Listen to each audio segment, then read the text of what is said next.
Cinta. So, Senior Tuan Haji Ishaq bin Ismail is an expert in real estate and property management. He founded and managed IM Global Property Consultant Sendirian Berhad, IMG Facilities Management Sendirian Berhad, IM Global Auctioneer, IMG Excellent Training Center, and IZ Raju Holdings Sendirian Berhad. Starting his career in 1991, Tuan Haji has been a licensed registered valuer, estate agent, and property manager since 1998, a chartered surveyor since 2008, and an international certified valuation specialist since 2015. He served as an expert panelist for NAPREC, INSPEN, and PUNB, and managed risks for Damansara Risk Manager Sendirian Berhad. His education include a diploma in valuation, a bachelor in surveyor, property management, and an MBA. He has held leadership role in MIFM, IMPFM, FIAPCI Malaysia, and PEHAM, and contribute as chairman of Pharma Corporation Sdn Berhad and Yayasan Prihatin Insan. Tuan Haji Ishaq is a frequent speaker on property management and has led IMG's significant expansion across Malaysia. Now, without further ado, let's welcome Tuan Haji Ishaq bin Ismail to share his insight with us entitled Sharia Compliant Asset Management, How Does It Shape the Practice of Sharia Compliant the hotel and Muslim-friendly tourism development. Tuan Ishaq, the virtual floor is yours. Bismillahirrahmanirrahim. Assalamualaikum warahmatullahi wabarakatuh. Alhamdulillah, alhamdulillah. Wassalatu wassalamu ala rasulillah wa ala alihi wa sahbihi wa man tabi'ahu wa nasarahu wa wala. Bishrah li sadri wa yassir li amri wa hlul 'uqdatam min lisani yafqahu qawli. Alhamdulillah, first and foremost, I would like to say a big thank you for the invitation from the IUM Pago, which I believe this is maybe my first time, attending this seminar with all of you organized by the IUM Pago. I used to be IUM Gomba, and in fact, I was also the alumni of IUM Gomba doing my master's at the time 2003 until 2006. So today, what we will do, we have about 2 hours to share our knowledge and experience. But before that, perhaps I will do some perhaps check with all of you whether my voice is clearly in your area. I don't know where your location. Perhaps you are in Johor or any parts of this country. Can you just give feedback whether my voice is clear or not? Yes, it's clear. Very clear. Alhamdulillah. Alhamdulillah. Right. So sorry for a bit technical glitch this morning. I was trying to go in as 8:45, but Zoom sometimes they change policy here and there, ask me to verify so many things. Maybe they thought that I'm not invited, personnel or persons in this seminar room. But nevertheless, Alhamdulillah, in 9:02, I managed to do all the verification required, and now I'm here. So allow me to begin the session. Yeah, here you are. Okay, great.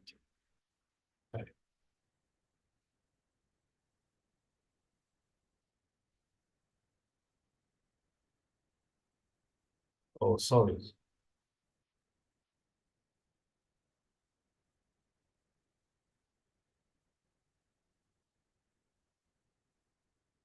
Okay. Can you see the screen now?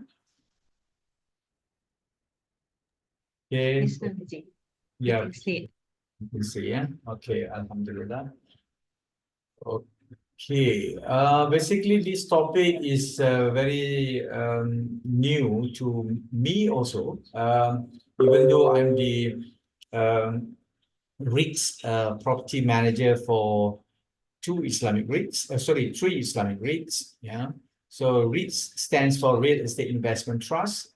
So we have about 19 REITs in Malaysia, and I was appointed, for the three REITs. So namely, KPJ REITs called under Al Akra, so which owns most of the hospital in this country. And number two, I'm also the REITs property manager for the Pelaburan Hartanah Bumi Putra PHB REITs, which most of the property are commercial properties, and they are unlisted REITs. The first one is the listed REITs, and the second one is the unlisted REITs. And the third REITs I was appointed is Amanah Raya Candidates, which own Amanah Raya under um, mixed developments or mixed portfolio, right? They have industrial, they have hotels, they have everything under their portfolio. So that was under Amanah Raya REITs. Holiday Inn is one of them. And the other REITs, I was appointed by Perbandaran Nasional Berhad, yeah, as a REITs property manager, also way back, I think about 10 years ago. In terms of license, let me begin just to a little bit give you a little background on myself. You can raise your hand, or you can put in the chat box if you want to ask anything, any questions. Perhaps there will be a two-way communication between us. Yeah. Um, basically, as a little introduction, as what mentioned by pengurusi tadi. So I have been in this practice for the past 33 years. And I'm the founder and the managing director of my founding firm known as I Am Global Property Consultants, Sdn Bhd. Almost 20 years this firm has been in practice.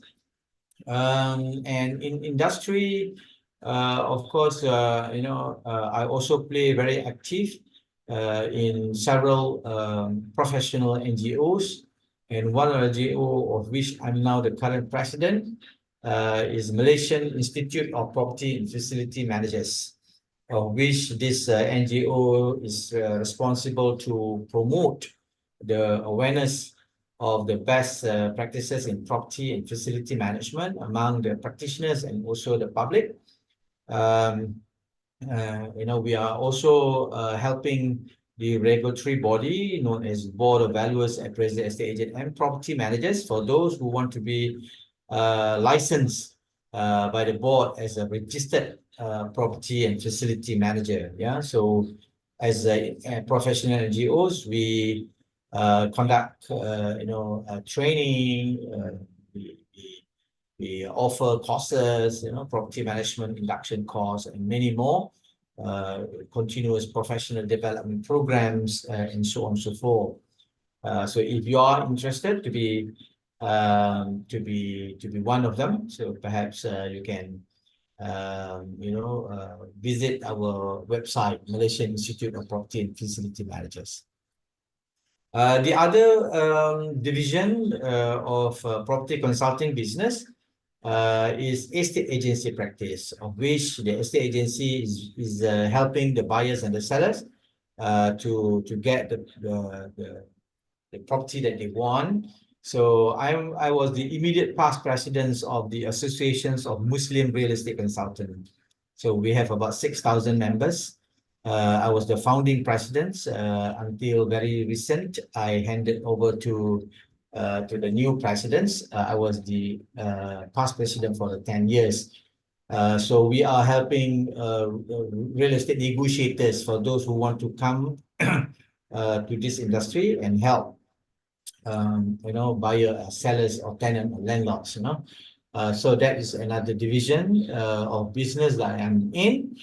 I'm also, one of my late in government also. I was the former chairman of Pharma in 2018 until 2020. And last year, I was appointed as the chairman of Pharma Corporation, the commercial arm of Pharma, of which 100% owned by Pharma. Pharma stands for Federal Agriculture Marketing Authority. So we are basically the marketing authority of all agri-based products. Yeah. I'm also actively involved as the National Committee of Islamic Chamber of Commerce. And I'm the head of course, several committees in the Islamic Chamber of Commerce. I'm the vice president of FIAPSI. FIAPSI stands for International Federation of Real Estates. Malaysian chapter, so they are worldwide, NGOs that house perhaps millions of real estates practitioners all over the world. But in Malaysia, I'm the vice president. As mentioned earlier, I'm a REITs property manager for actually four REITs, four REITs, Amanah Raya, Pelaburan Hartanah, PHB REITs, and also our Accra REITs. Expert panel for INSPAN is Institute Penilaian Negara. NAPREC stands for National Property Research. If you as a lecturers would like to apply for any research grants, so we do give to the lecturers, depending on the size and the topic that you cover, we fund the research up to perhaps millions or 2 million worth of grants. But we can submit for our considerations every year. So we will, open to any universities. Yeah, many of RIUM Gombak applied and they have got some. I'm also the industry advisor of the real estate department of quite a number of public university, University Technology Malaysia, UTHM, Tunisian On, UITM, University Utara Malaysia, UNITA, OPSI, and so on. So that was a bit my involvement.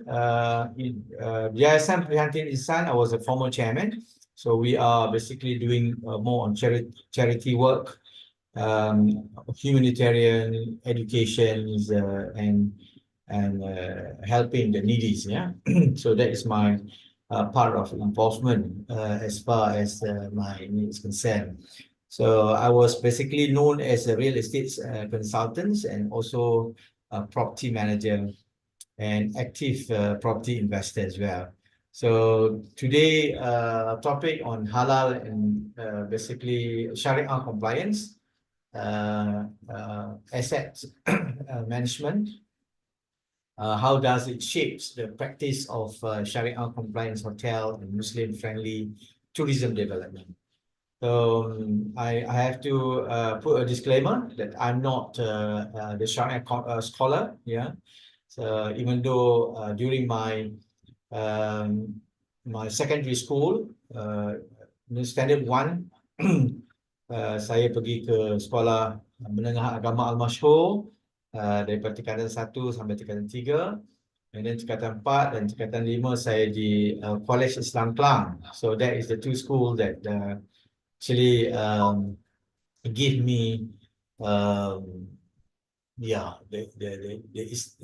Islamic background and knowledge as far as the Sharia issues is concerned. But of course, when I practice as a REITs property manager managing Islamic REITs, of course, I need to understand also. So I'm also the Islamic financial planner.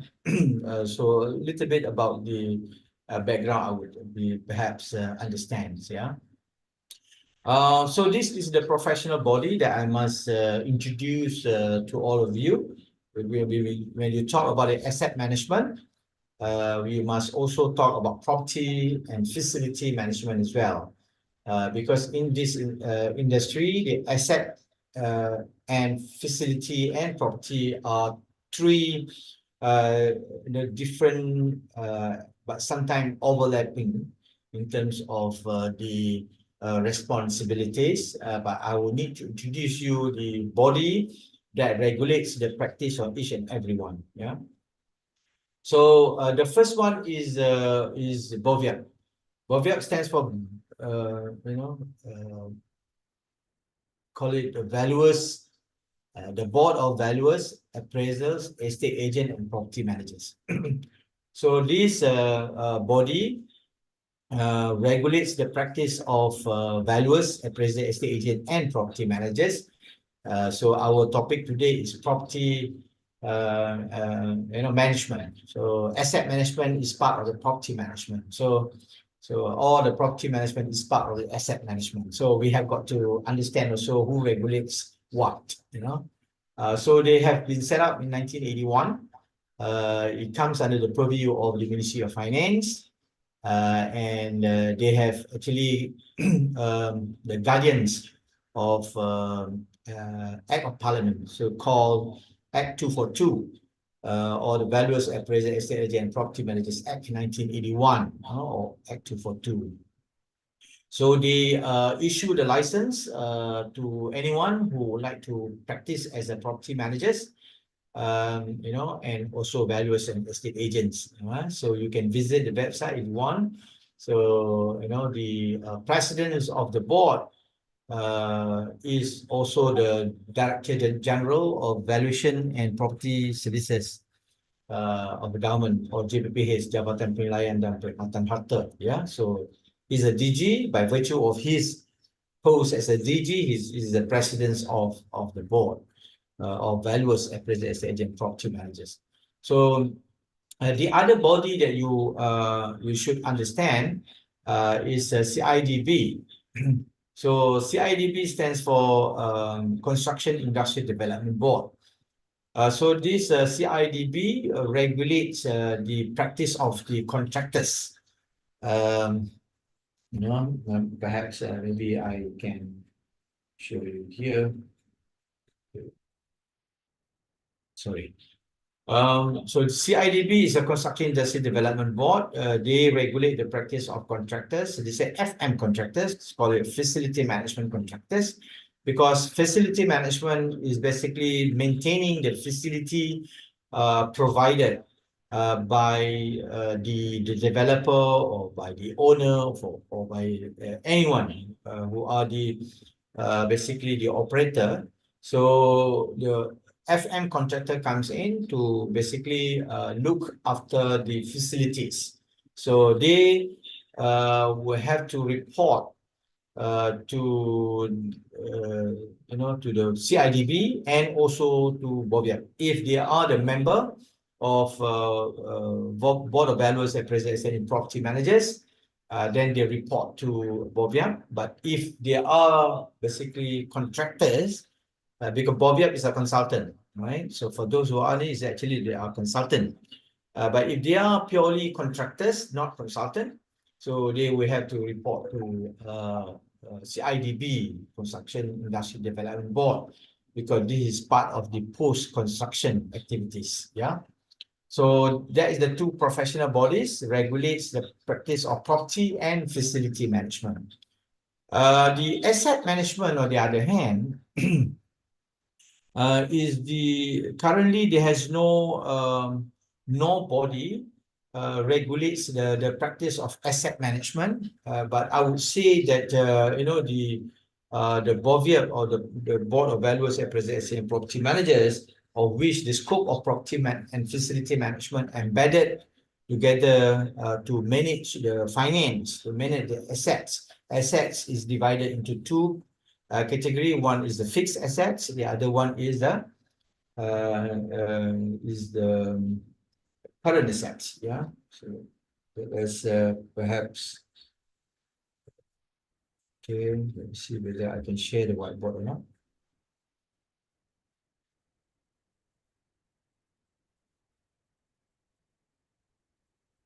Can you see that on the screen?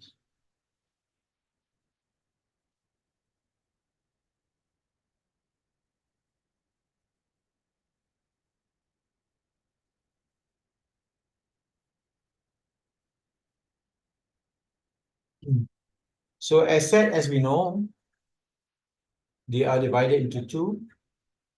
One is a fixed asset, the other one is current assets, right? So the current asset where you manage money, fixed asset, basically you are managing property, right? And also machinery, right? So either machines or buildings, right? So these are fixed asset. And the current asset is basically the money, whether it is a debtors or it's a cash in bank or collections from the clients and so on and so forth. So these are the two category. Perhaps today we wanted to understand about the asset management, which I have got to tell you that managing the assets actually including both, yeah. Okay, so let's we work into the very important one. So all right, let me see again. Okay, go back again here.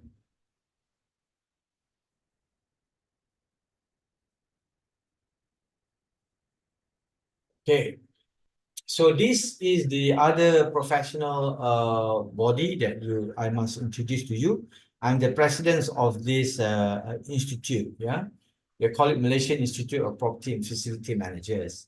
So this institute basically is responsible to uh, promote the practice of property managers, asset managers, and facility managers in Malaysia. Yeah, so we helped anyone who wanted to involved in any activity of managing buildings, be whether it is a hotel or a non-hotel, whether it is strata or non-strata. So we have a complete templates and SOP to shares and also to use for the purpose of training. So our mission is to uphold the high degree of integrity, to upkeep, the professions, and also to promote the development of our professions. Yeah, you can visit the website of MIPFM. You would like to be a member of MIPFM, so we open to any real estates and non-real estates backgrounds, because in management there will be a very vast scope, okay, very wide scope. Yeah, we covers the finance and non financial scope as well. So we will slowly goes into that later on. Yeah.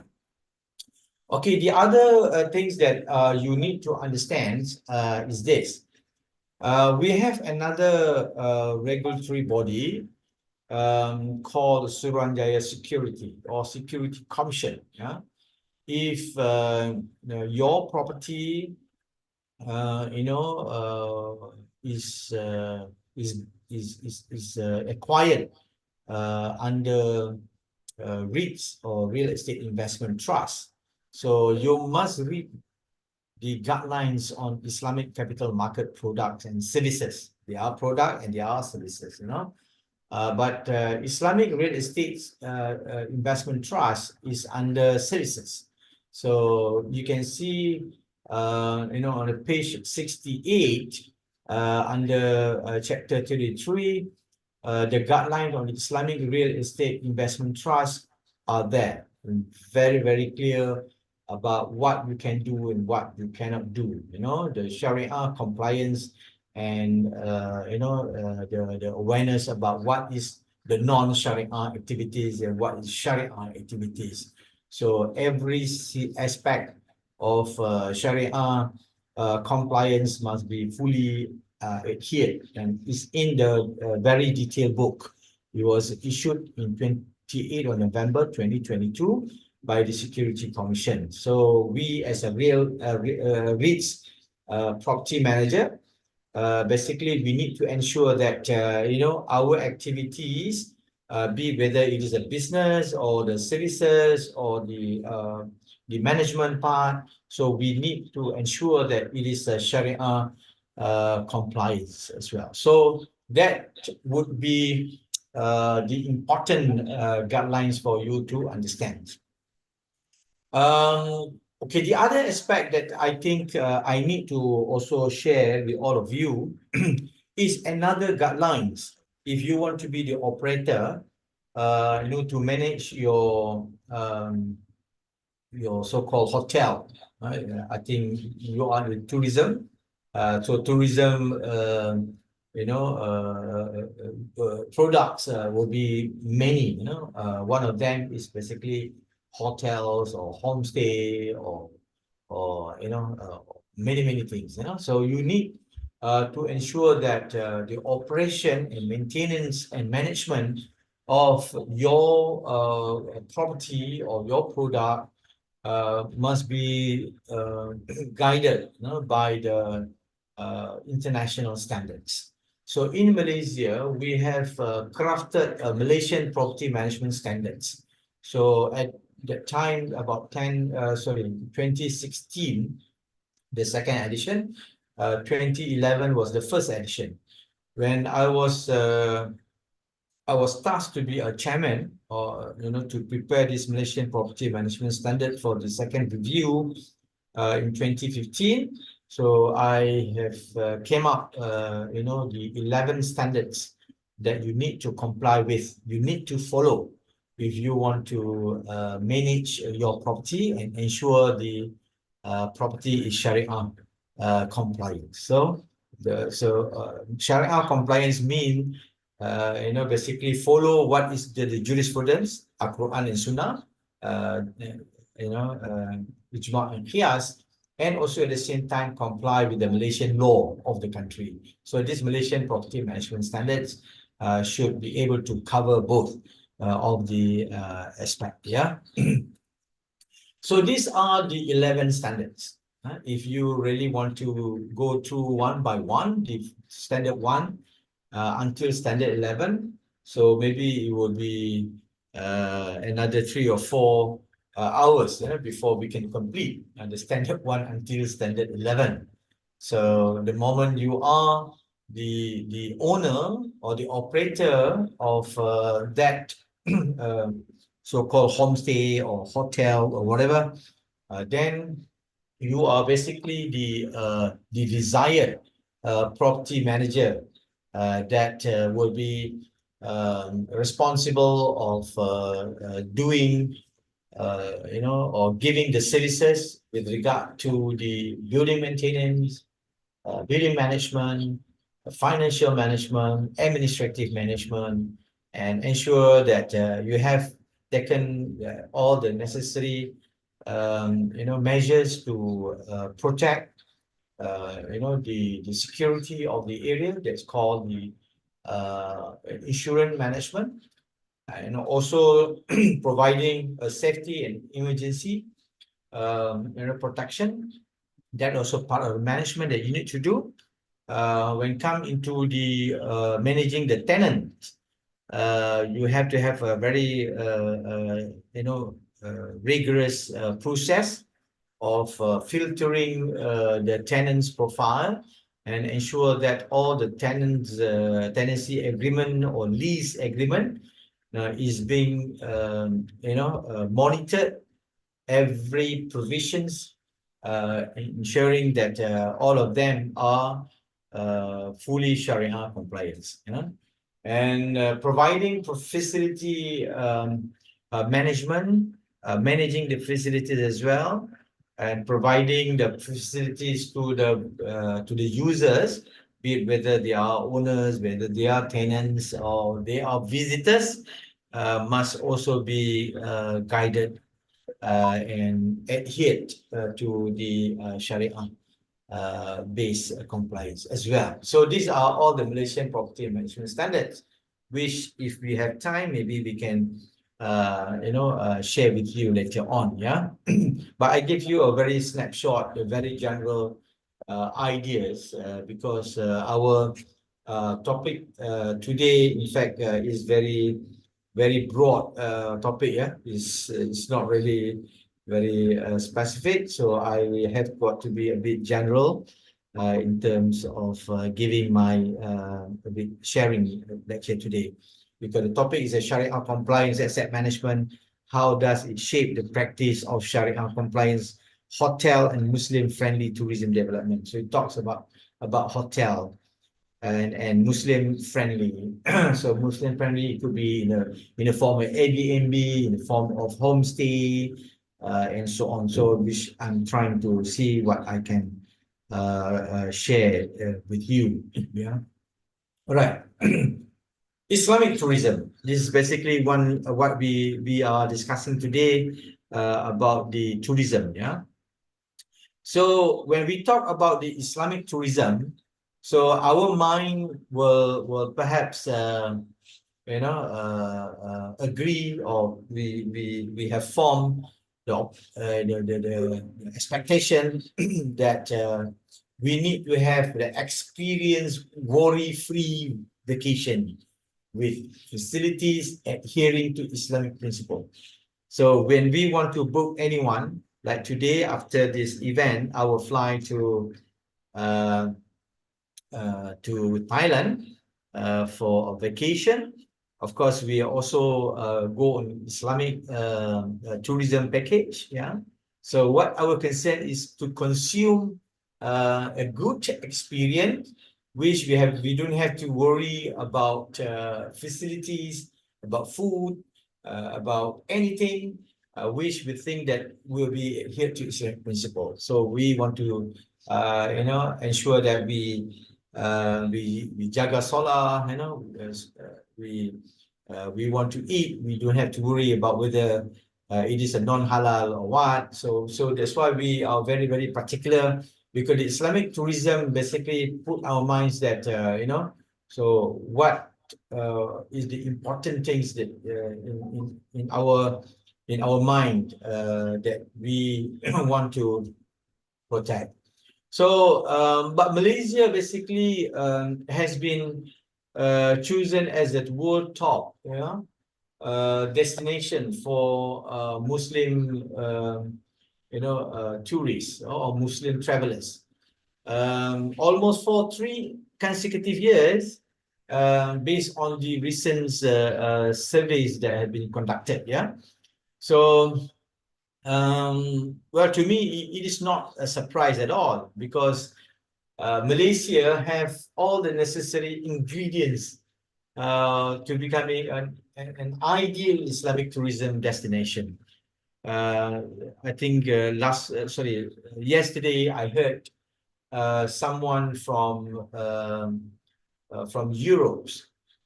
So he is a converted to Muslims, and he has studied the countries all over the world that has given the best environment, and in terms of giving a good experience in traveling, and he chose Malaysia to be the number one. Why? Because in Malaysia, you are access to abundance of halal food. You can access to any musalla uh, or surau, masjid, all over the place. You go to any shopping complex, there must be a place where you can perform your salat. Yeah, you go to any part of the destination, there must be a place of which you can take your wudu easily. Yeah, so you can pray. And in fact, we are the Islamic countries, which dominated by the majority Muslims, and that become one of the attraction. Yeah. So we can cater the needs for Muslim travelers. So I think if we want to talk about the Sharia compliance in hotel industry, Malaysia should be the the good reference. We have the Malaysian property management standard as well. No one in the world have these standards. In fact, they came to Malaysia to learn from us. They asked us to teach about the detail on what should be done when they want to undertake the maintenance and management part of the asset management. What should you do in order for them to be fully Sharia compliant? So we are basically the reference, for all this. So you must be proud to see that in our country there are a lot of halal products and services that can be found. Halal food to Islamic banking. So we provide end-to-end halal goods with universal appeal. Yeah. So not only food, in terms of banking facilities, in terms of insurance facilities, in terms of real estate transaction, in terms of giving loans, we have Islamic banking sectors. When you come to the property management, asset management, so you have that kind of standards for you to to base. So that's why with this kind of so-called conducive environment, and the government back policy is very is very proud to draw a lot of initiative. Yeah. So in fact, yesterday we were called by the Kementerian Perumahan and Kerajaan Tempatan, the Housing Ministry, for us to bring another division to basically handle in terms of the Islamic tourists that coming to Malaysia, especially and also the MM2H, Malaysia My Second Home program that focus into the Islamic brothers throughout all over the world. So yesterday we were in the discussion. So it means that the demand for the Islamic tourism is very, very high. So we need to basically understand more and more in terms of the philosophy, not only the halalan is not only halal but also tayyibah, the halal and tayyibah, so the two aspect, kesucian itu, kebersihan itu yang kita kena maklum, ya. But to take note, that very good one is that we have the Islamic Tourism Center. So maybe the other country, they only have the tourism center, but we have tourism center and also the Islamic Tourism Center, of which the Islamic Tourism Center will guide you, in terms of the preferred destination place. So what you should prepare for pre activities before you're going to trip, and during the trip what we are providing for, and after the trips what you should be getting, and so on and so forth. It's all in the detailed website, guided by the Islamic Tourism Center. So you can click under My Muslim Trip, then you can see the very detailed about the Muslim friendly,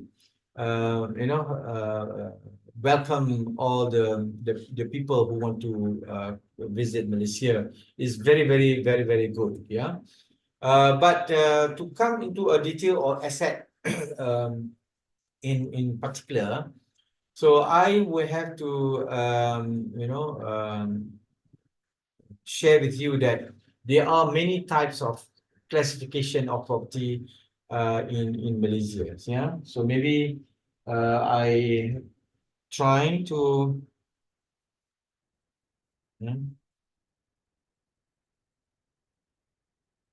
explain to you in the layman terms, because I'm the practicing valuers and property manager. So if I use a technical terminology, you might not be able to understand. Yeah. So perhaps what I will do is that I will trying to describe to you about the important land law that govern the the practice and the activities with regard to the real estates activities in Malaysia. So we have one law called National Land Code, 1965. So this is National Land Code. National Land Codes recognize, your rights of ownership if you have your name registered in the title. So this is the concept of indivisible of title. Concept indivisible of title means konsep yang hak milik tidak boleh disangkal. So if your name has been registered in the title, you will be recognized as the owner of that property, not when you own a building. You can own the building, you can perhaps spend money to put up the building, very nice building, but if you do not own the title, then you are dead. So that's why if you want to deal with any operator, or you want to rent from anyone, please make sure that he is the registered proprietor. He is a registered proprietor. You must check with the land office, do the land search, and make sure that he is the registered owner in the title. Not by just he claim that he is the owner of the property. Don't take his word, right? Because the National Land Code only recognize, anyone who his name is in the title. That is the first one that you must understand about the issue of a property. Number two that I need to explain to you is about the definitions of land. Because when you talk about assets, I told you the asset is fixed and current assets, right? So let's talk about fixed assets. Fixed asset, whether it is land or building or fixtures.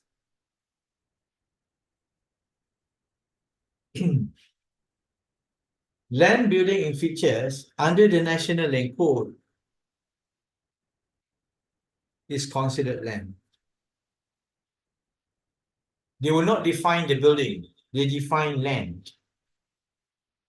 So land means anything that attached to the anything that attached to the land, whether it is on the surface or whether it is above or under the surface, that is called land. So as you can see, like, okay, land,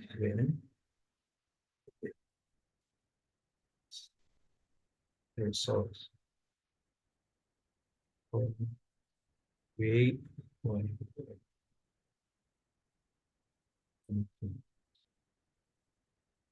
you say, right,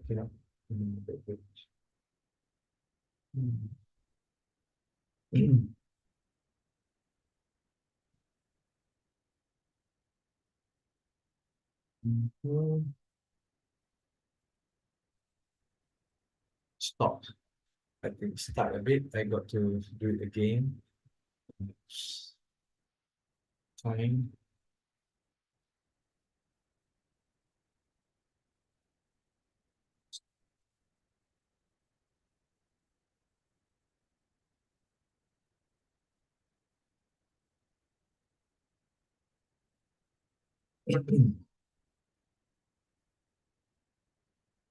Okay, let's say this is land. Okay, so whatever above the land is also, this building is defined as land. Whatever below the surface is also defined as land.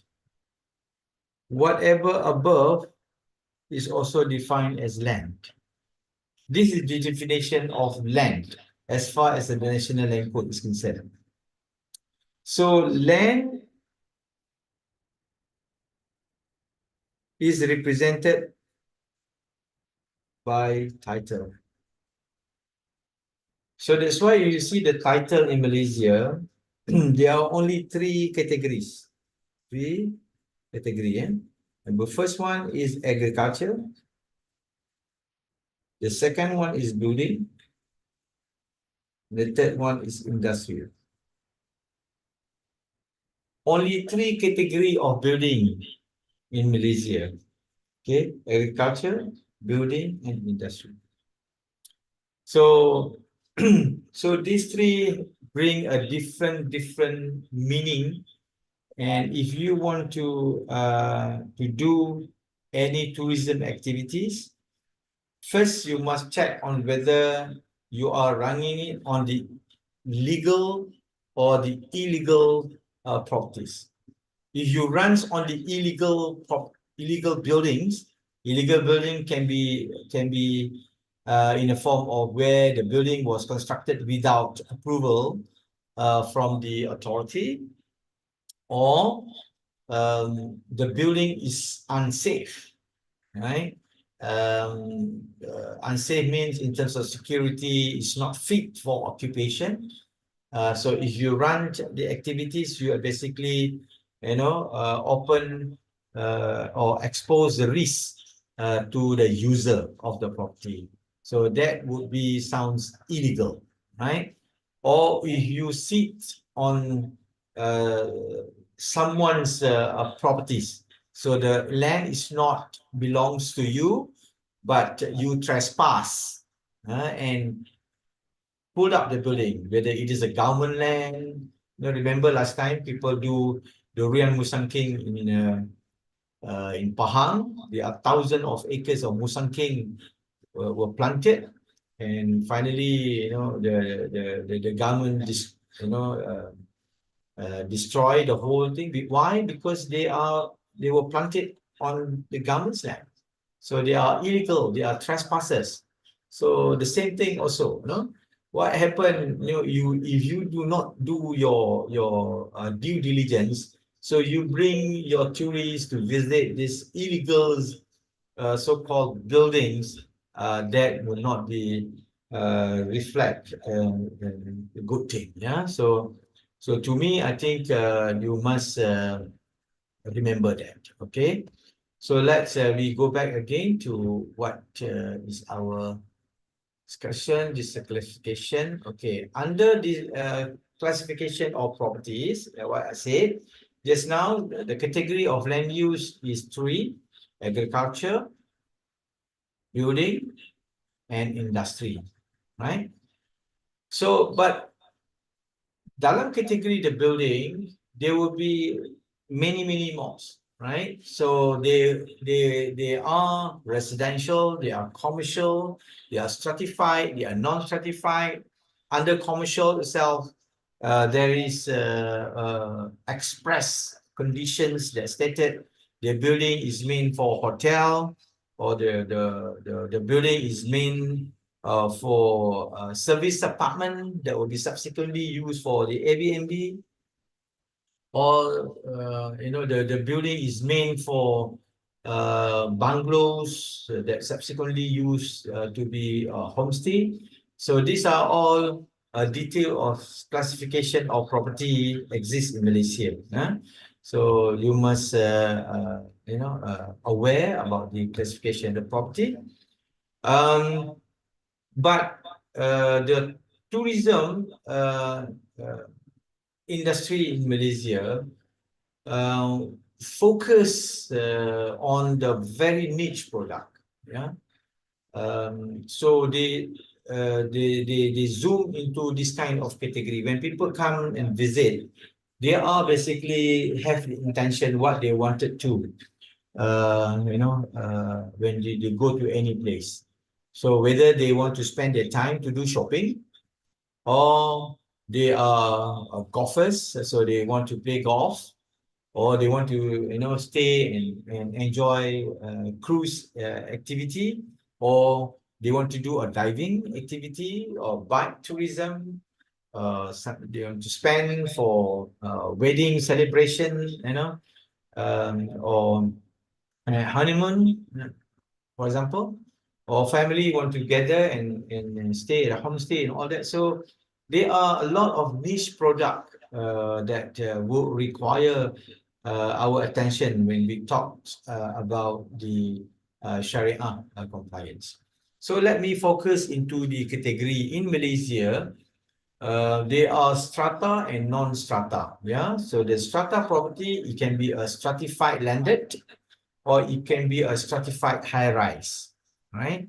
So the landed one is a horizontal, um, and the high rise is vertical building. Yeah, so the vertical in nature. So when you see a stratified landed, you can see in the form of bungalows, terrace, or semi-D, okay, ranging from 2 to 3 stories in height. But if they are stratified high rise, so basically they are in the form of apartments or condominiums or villa, right?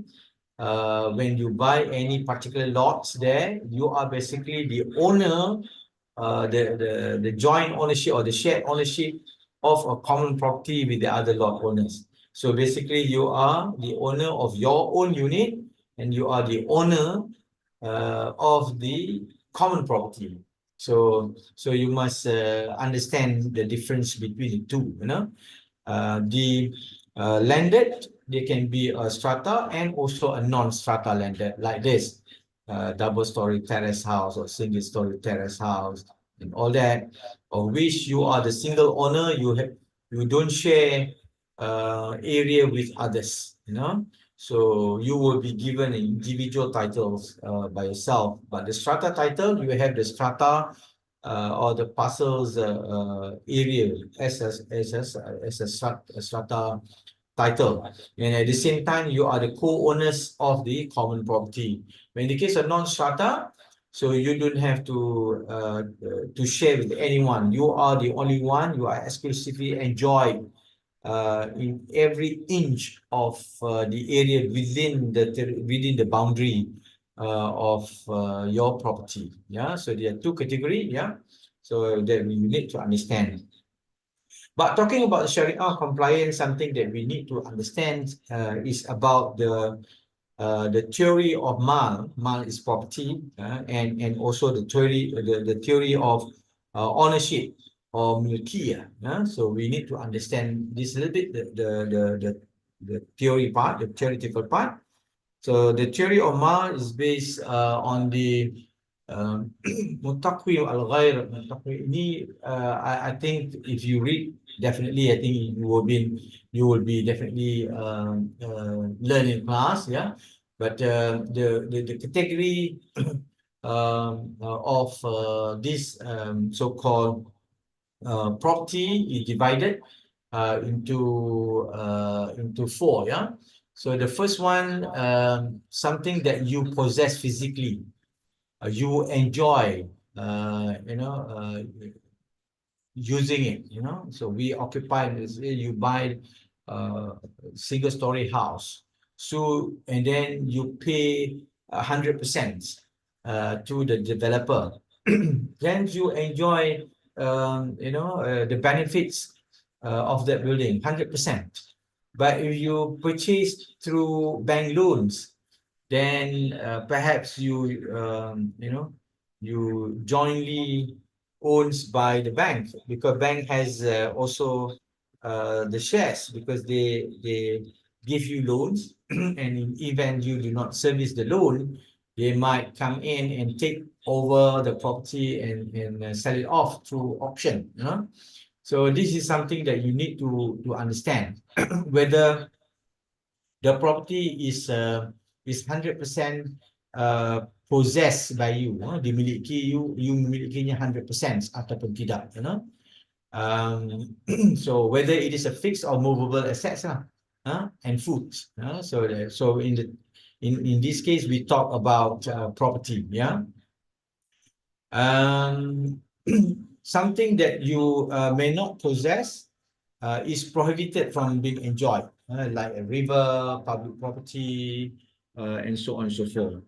Sorry, yes, I have to answer urgently.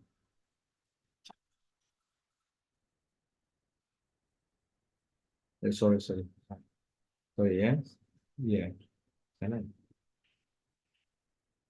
ya, ya, ya, saya tengah bagi ceramah. Ya, okay, betul, betul, betul. Ya, boleh, boleh, boleh. Sorry, there's a call from the bank. I need to answer. That is the first one, yeah. So if you have something that gharar, you are not enjoy and own that 100%, so you are prohibited, from enjoying the whole thing. Like a river. A river is owned by the states, yeah. Public property, for example. So this is owned by the states. So you are not the owner of that. So you do not enjoy of that. So you only have your own. That's number one. Number two, the theory behind the property is that the property had a similar and dissimilarities, right? So so similar meaning, in terms of perhaps the size of the area may be the same, as compared to the other, but the features of the property might not be similar, right? So you cannot 100% compare one to another one is the same. So they are different. So that is the concept of property. Number three, the concept of landed and movable assets, and the other one is perishable or non-perishable. So perishable and non-perishable, yeah. And and the theory of ownership, whether it is full ownership or partial ownership, I have mentioned to you. If you are the lessor or the tenant, you basically sign the ijara. So you are partially own the property during the contract. So so the lessee own during the contract only. So you give the power to the lessee to use the building for the entire contract. So the lessor basically cannot use his property during that period. So the lessee will enjoy that based on the ijara. So you must understand this. Now, if you have acquired the property 100%, and for the owner occupations, perhaps, so you have every rights to do what you want to do with the land. So this is the concept. And so how to comply with the Sharia principles? So there must be an offer, there must be an acceptance, there must be an offeror, offeree, object, and the consideration. So these are the 6 elements that you need to do the checklist. So what are the offer? Okay, state down.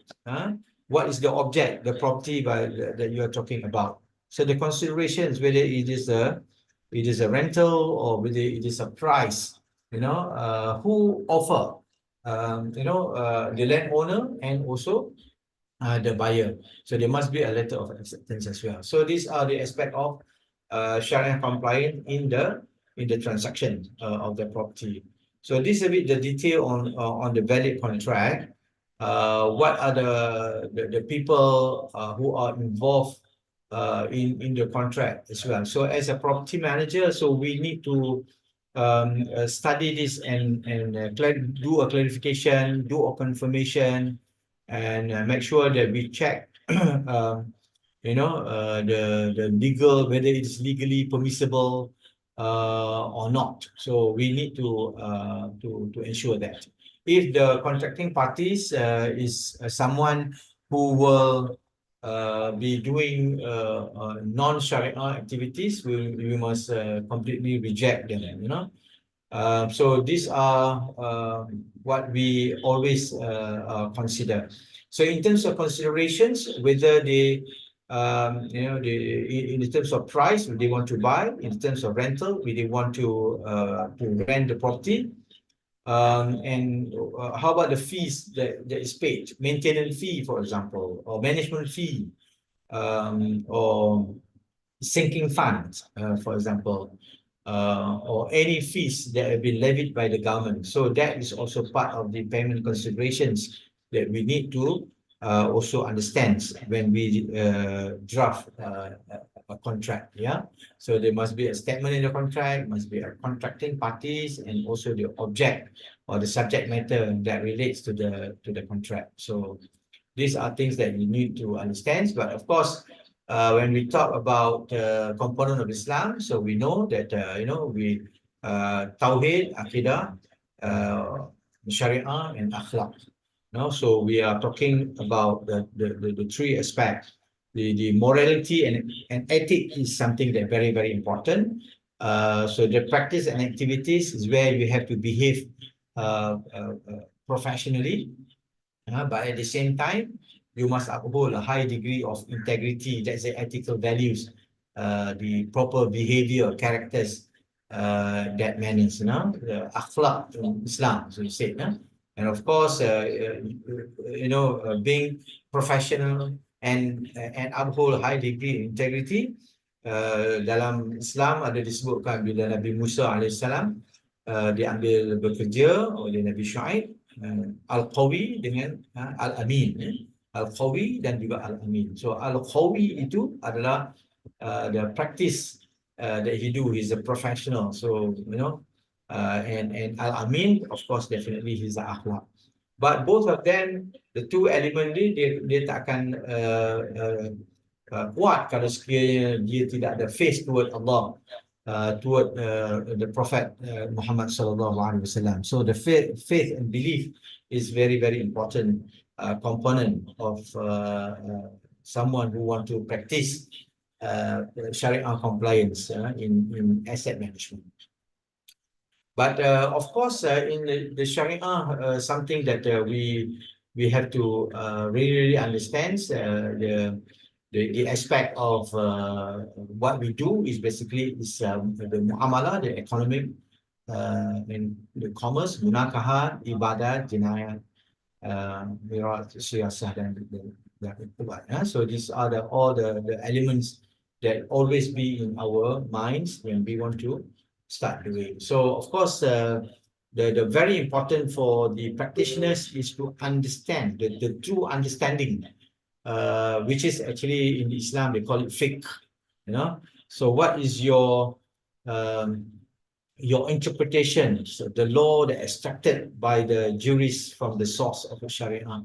So we need to always go back and have reference with the Islamic scholars now. So the Sharia compliance, in conclusion, is basically something that any activities you do, you must carry out fully Sharia compliant.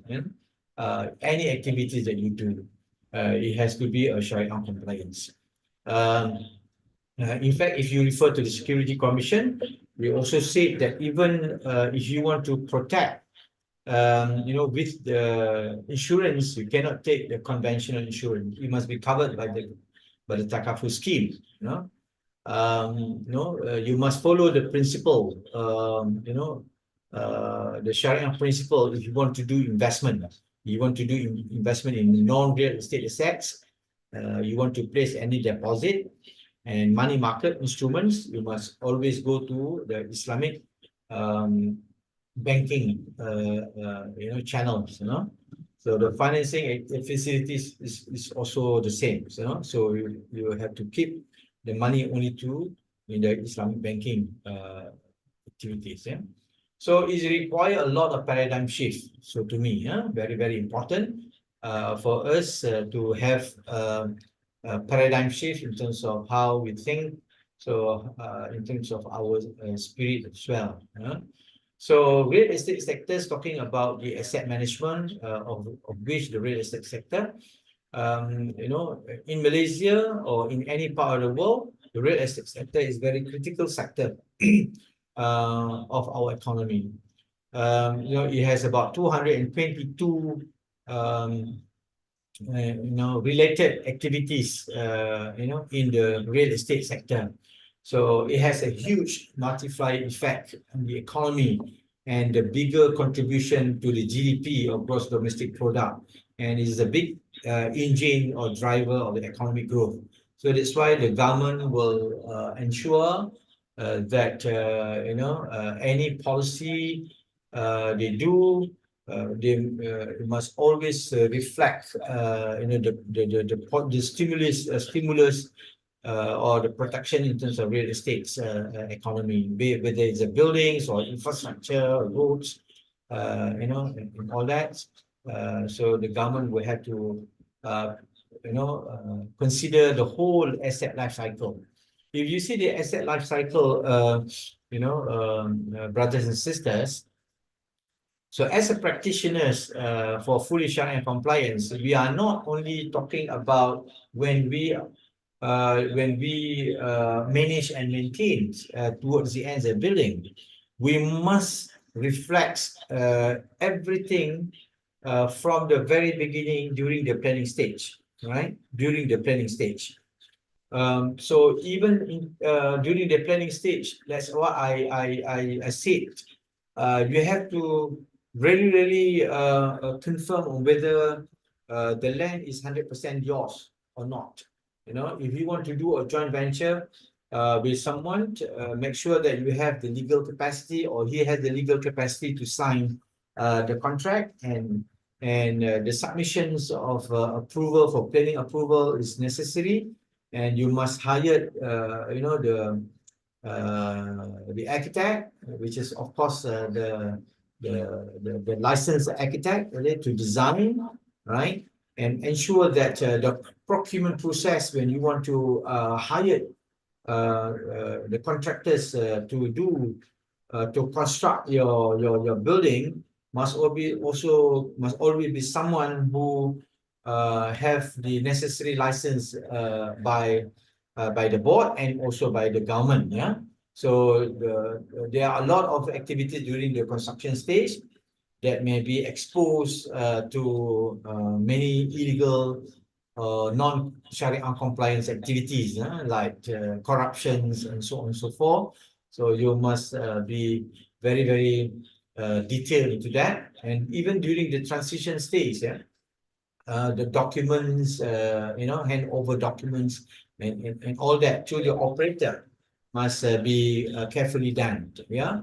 So during the operation and maintenance planning, of which you will take for the entire life, you see from the first to maybe fourth year, is all pre-construction and during construction stage. But the post-construction activities started from the operation and maintenance planning goes towards the execution, performance monitoring, refurbishment or replacement or modernization, and disposal. So this will take perhaps more than 100 years. It will more than that. So that's why you would have to monitor every single activities that must be in Sharia compliant as well, right? So I see that someone has put the question in the chat box. Let me see. From Associate Professor Dr. Mazna. Okay, salam. Dr. Mazni, sorry. Salam Sarisa, I have a question related to CIDB. May I know if a CIDB has, in a way, started to consider the Sharia compliance in their business? I appreciate to know if there are something that included in the checklist. All right. Well, CIDB has established the manual for facility management. Okay.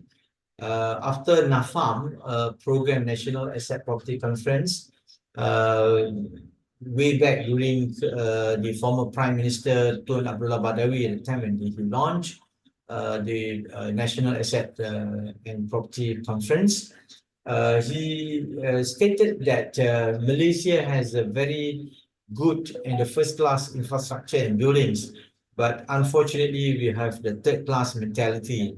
So from that moment, so he instructed every agencies to come up with the proper guidelines in terms of the property and facility management standards.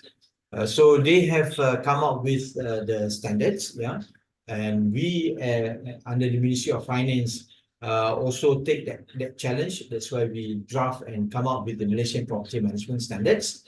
But if the questions of whether the CIDB has started to consider the Sharia compliance in the business, this is something is ongoing. So I think the whatever they have drafted is just based on the activities. Of course, all the so-called the illegals when the illegal activities I think is purely prohibited, yeah. But the non-Sharia activities, so it is still there when you talk about business in operation. But in construction activities, of course, they term the illegal activities as corruption or good governance and so on. So that kind of terminology is been used, not the so-called Islamic terminologies, let me say, or the stated as Sharia compliance. You do not put that, but I believe so that will basically reflect the wishes and the spirit that we wanted everybody to be Sharia compliance. But because I'm not basically 100% involved in the CIDB operations, so I cannot answer on their behalf. But as far as the Security Commission is concerned, of which the Real Estate Investment Trust buildings that we are managing, they have a very detailed guidelines into that. Yeah. So hopefully, CIDB will start to embark into the Sharia compliance in the activity. Thank you, Associate Professor. Okay, so back to the slide. So this is the asset life cycle that you must understand. Yeah. So talking about the Sharia compliance in managing assets, so you have got to see the entire asset life cycle, so to speak. Yeah. So then only you come into the asset management.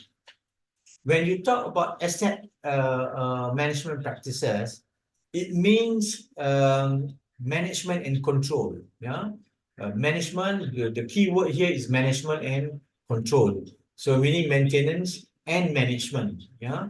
So it's a management aspect and the control aspect. So payment of all outgoings, enforce terms and lease and other arrangement, upgrading the property, advising on insurance matters, and so on and so forth. So if I can perhaps share with you the 6 element of of maintenance and management that can be divided, okay, into these 6. Yeah, let me put you a very simple graph for the money. Okay, so we have 6 activities.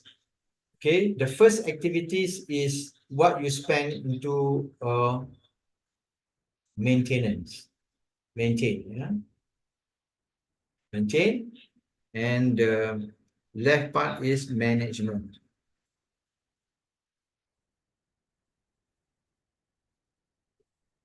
Maintenance and management. Yeah. So the right column, the management, the first one is actually operation. Okay, so the operation of where you in our industry, especially in asset management, we embark into the ISO certification standards. So ISO 9001 2015, ISO 14,000, and so on and so forth. So that will basically guide us on the expectation of the quality, deliver the quality standards to our clients. So that's on operation side. The second one that we need to do the maintenance part is basically doing the marketing.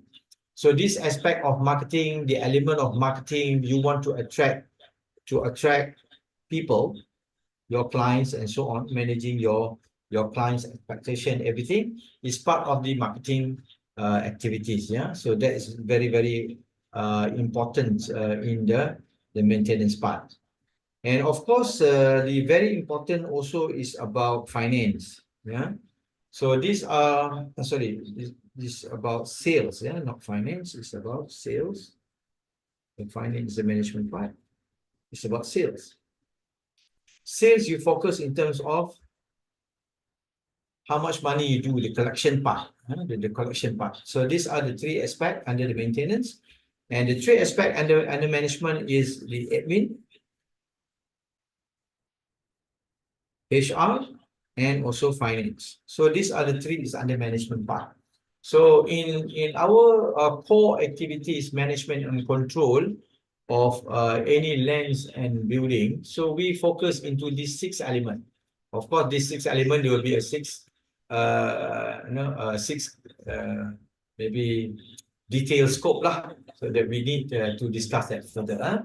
But to summarize is that the asset management is where we do the management and control for any land building, including the collection of rental, proper building maintenance, payment of all goings, and so on and so forth. But at the end of the day is to achieve the optimum return. This is very, very important, the optimum return. What it means by optimum return is that so the shareholders would want this business to be profit. So they want the property to increase in terms of the capital appreciation, and also the rental rate. Yeah, so they want to have the increase in terms of the demand also. So that's why as someone who are in this line, especially, so we need to understand this. But some who are managing strata management properties, yeah, some are doing that for the homestay, some do for the Airbnb, and so on and so forth. So they are part of the society or the community that would be responsible to ensure in terms of the cleanliness, in terms of the safety, and also harmony. So they must help to basically to enjoy the conducive environment, right? Ensure that there is a sufficient financial resources to run the entire buildings. Yeah, if you are part of the Airbnb, if the joint management body is not responsible, or if they are lack of knowledge and skill to manage the financial, then they are not basically spend the money wisely, and they have lack of integrity, you have problems. So what are the problems? So the buildings will be in the good bad in the bad conditions. There are a lot of building defects. Maybe there will be a high utility bills. You stay in the area where there are a lot of free riders, people who want to enjoy the facilities without want to pay the maintaining charges. So these are the issues that you must consider. If you want to do any activities in this strata development. Yeah. Okay, and the responsibility of the people who are managing the buildings, they are basically covers the financial management, the administrative management, the maintenance management, the you know the health and safety and so on and so forth. So, and they also responsible to supply any information that is required. So, in doing these all activities, so they must be transparent. So the practice of good governance must be there, and it must be audited every year to ensure that everything will be will be the cross and check by someone else. So why the proper maintenance and management is very, very important, because when you have property that is good in good working order, then you will have less and less cost, okay, to repair and maintain the buildings. Yeah, so when you spend less, cost for repairs and maintenance, then so basically you will be able to have more good and comfort ambience, so that ambience will definitely translated into a safe, healthy, and healthy living conditions.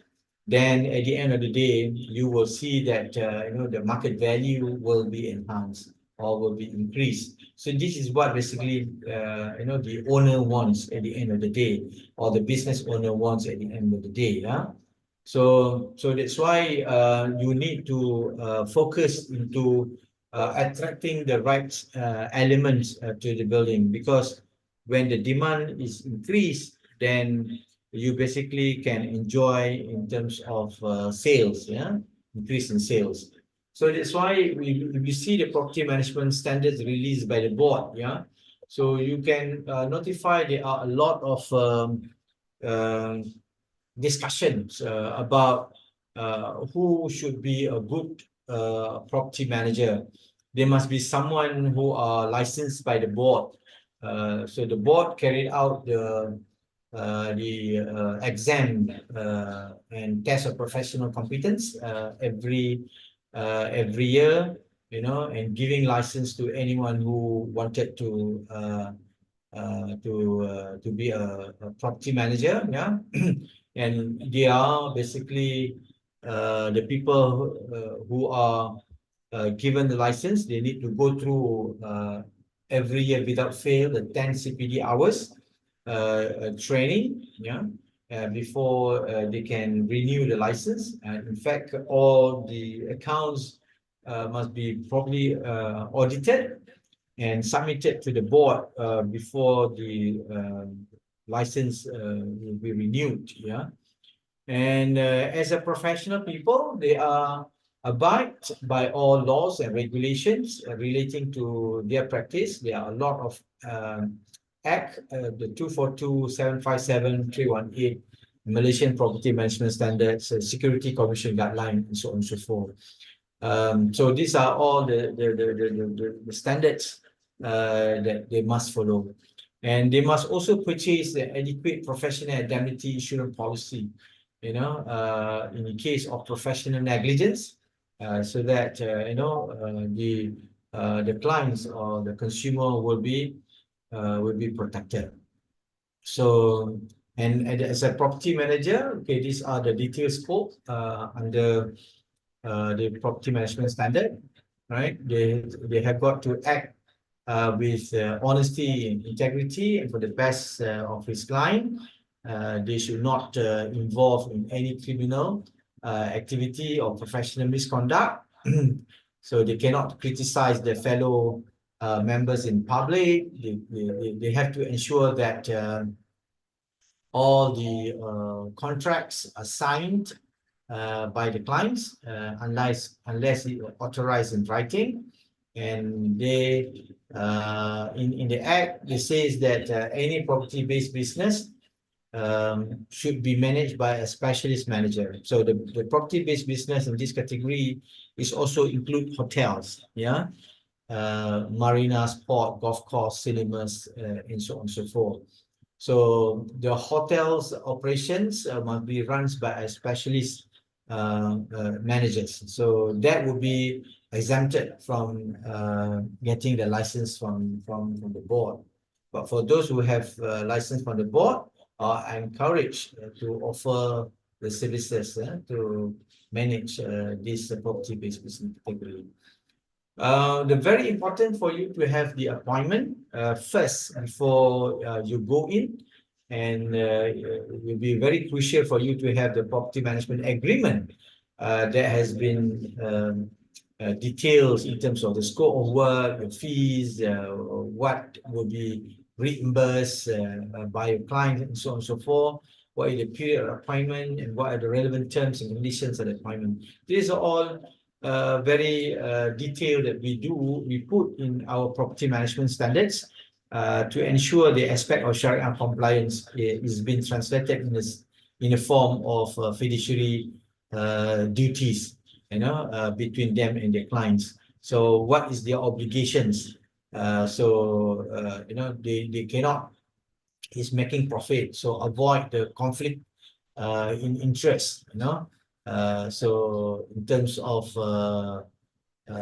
they must full disclose with the clients, that they do not obtain a personal benefits from the project that they do.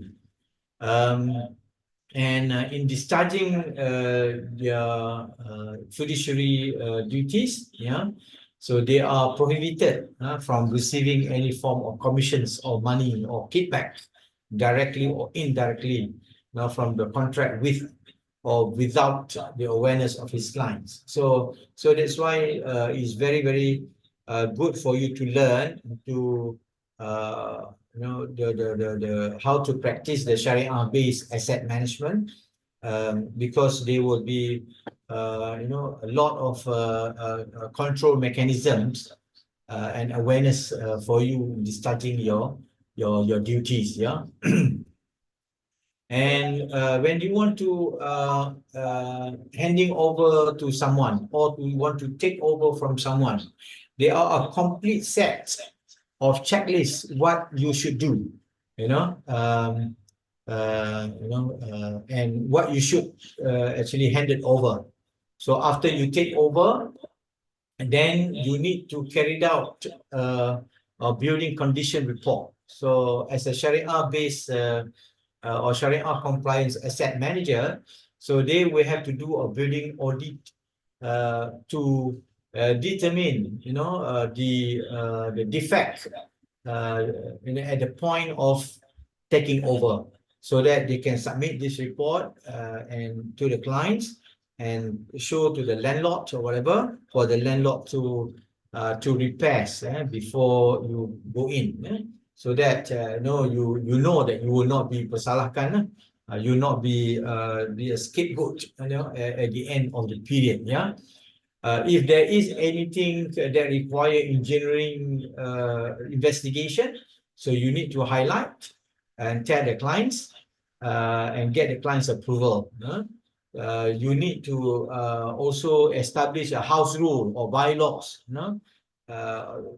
draft the proper SOPs, standard operating procedures, for proper administration, management, and maintenance, of the area, So it is very important for you to also check the latest audited accounts or the management accounts, all right?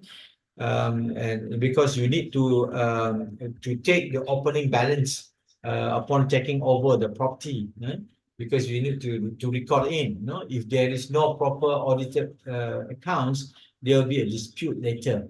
So that's why we wanted to renew to every practicing asset manager that upon expiry of the contract, So they must return everything, all assets, documents, and records to the clients. They cannot hold the client in ransom, even though they maybe have any dispute in terms of outstanding payment or whatever. But all asset, documents, or record must be released to the clients immediately upon expiry of the contract. So we give a detail what is to be handing over in terms of money, in terms of accounts, in terms of assets, all the contractual agreement, you know, the offices, the furnitures, everything, the records, all the management and maintenance record, all the transactions, all invoices, receipt, payment vouchers, and we in fact, inform them certain liabilities, whether it is a short-term liabilities you owe to some creditors and so on. So we also have to inform to the clients. And other than that, plans, if they are involved in startup plan, give a copy. The list of the contractors we involved in doing some service work, for example, pest control, cleaning, security guards, maybe supervising engineers, for example, or the insurance policies, honors records, additional bylaws, or any warranties and manuals. So all these had to be handed over by them. So that is a part of activities that you must do in order for you to be Sharia compliance asset managers. In terms of building management, so there are 5 activities that you must do. Definitely the first one is for you, the moment you are appointed, you must have a proper management office, and of course you need to discuss the clients, for all the expenses that you have to budget for. And then you need to have organizational structure and competent staff to be employed, right? And establish again the SOP policies and control. And you perhaps will recommend an appropriate procurement procedures, and from time to time establish the management report to the clients on the management and maintenance of the building. So compliant does not mean you just observe that you are not doing the non-Sharia activities, but doing professional and diligence work is also Sharia that demand you to perform your duties. In terms of maintenance management, understands that maintenance management is to keep the building and facilities in the fair states or repairs and working conditions. So that include the planned maintenance, so the scheduled maintenance. We have perhaps 5 or 6 scheduled contractors to service the area you are managing. Corrective maintenance is for the repair works, the minor repair work, for example. So if there is someone complains about the problems, so you have to send your technical staff go and check and discover the cause, and definitely you have to do a corrective maintenance. The service providers, of course, there are many service providers for you to engage, right? So there are sometimes, lift contractors, for example. If the lift is owned by Toshiba, then of course you have to engage the service provider from Toshiba, and you establish the procurement procedures for you to undertake the maintenance of the area. So there may be a petty cash. What is the SOP for petty cash? What is the SOP for quotation, for example, tender process? So you establish everything so that the owner are fully aware about how you perform your duties. This is very important, the financial management. A lot of people basically having problem on this, so the duty care of you, and you have the legal obligations to ensure that the money that is coming in is being monitored, and accounted for. So you have got to establish all the elements, and the duty care, to avoid any omissions that could reasonably foreseen to injure or harm the people. So in terms of financial management, these are all the 9 activities that you must do. You must have the separate account by itself, each project, so don't mix up, right? Of course, you need to discuss with the clients, right, on how you should do that, yeah. Whether you need to have a maintenance account, you need to have a sinking fund accounts, but under the Act 757 to have a very clear provisions into that.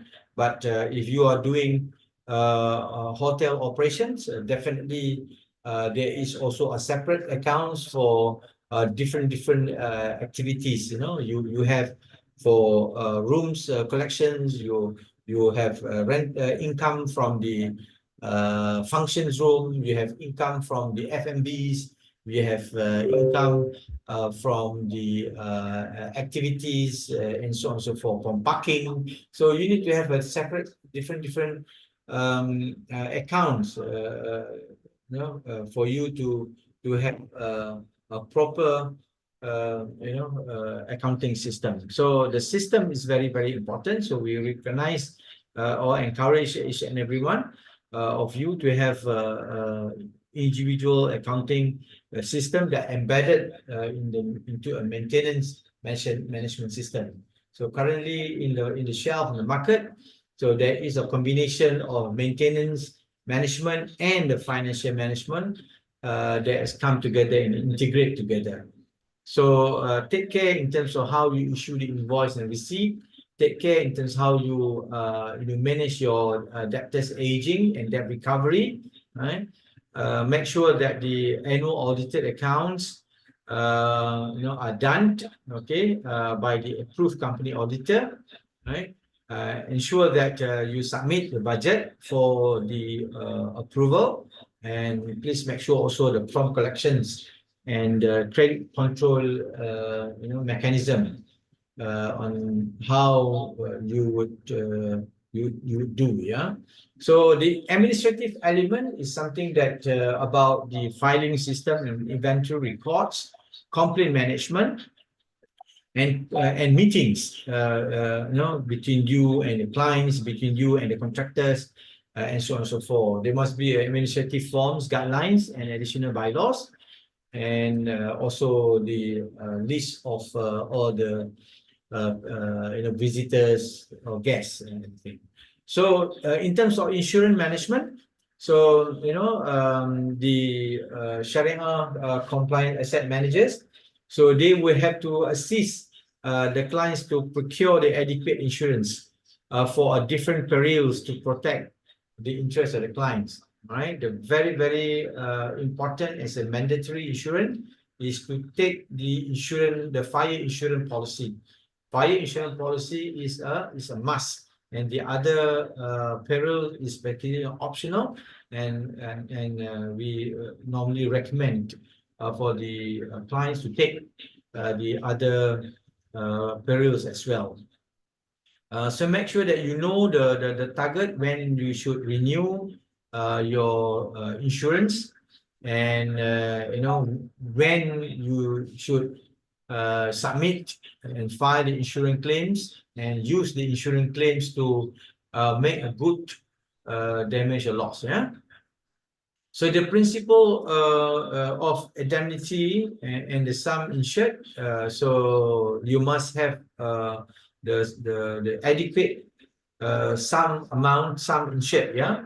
So in order for you to come up with a sum insured, so you need to include also not only the cost to reconstruct the building into its position, but also to add another cost, because you need to demolish and remove the debris in case of fire.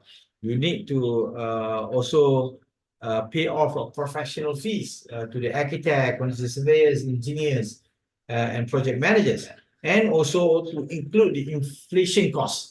Cost of inflation is also one of the costs, is very important. So you add all these three on top of construction costs, then you get the reinstatement value. This is what you have to discuss and advise the clients. The fire insurance policy is a must, I tell you. So it will be covered in case of fire and lightnings, or bursting of pipes, or overflowing of water tank, or subsidence and landslip. Other optional perils you can also take, as what I showed in the slides. We have serious flood last time, so maybe you want to consider of taking this. You have to consider also consequential loss in case of the fire. Maybe you will be losing the rental income, so you want to protect the rental income, so you take this consequential loss. So in case of fire, so the insurance company will pay you the rental income until the completion of the new building. And the other insurance that I would like to suggest for you to consider is a public liability policy. So the visitors that comes in, they may be hurt by a third party, by the contractors who do work. So you must protect them. Or plate glass policy, for example. If you have a lot of element of plate glass, then you should cover what we do for a windscreen in the case of our car. The breakdown policy, or machinery breakdown policy, for example. So these are things. Tourism insurance, personal accident policy, and so on. So these are what I want to suggest to you. In terms of health safety and emergency, so you need to identify areas that will mitigate the potential risks, like gas leak, explosion, fire, flood, or any terrorist attack, for example.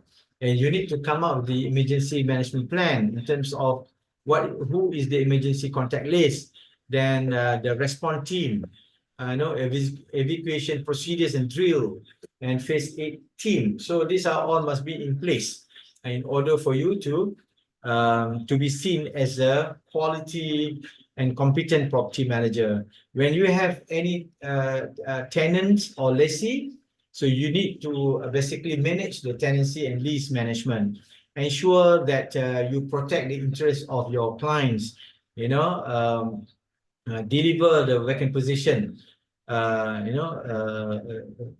and have fit out activities, or renovation activities. So monitor the covenants in the agreement. Make sure that you issue an invoice or receipt, when you generate rental invoice, and have a proper accounting record as well.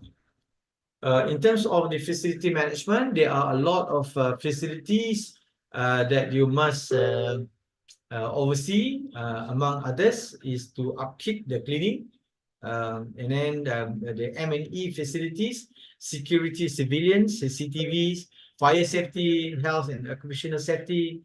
In terms of the space allocation and changes, there are a lot in facility management aspect. So in summary, the duty of the asset managers or the property managers are summarized as what you can see in the screen. All right. But apart from the what you have seen just now, community communication with the community, managing owners and tenant relationship. So marketing management is also sometimes will be part of the scope that as well, right?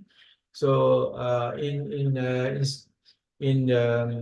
promoting the strategy, so you have got to strategize in terms of the service delivery, in terms of the standards, and in terms of communications. So how does you, to be a person who will report to management, who are managing their clients and managing your staff also.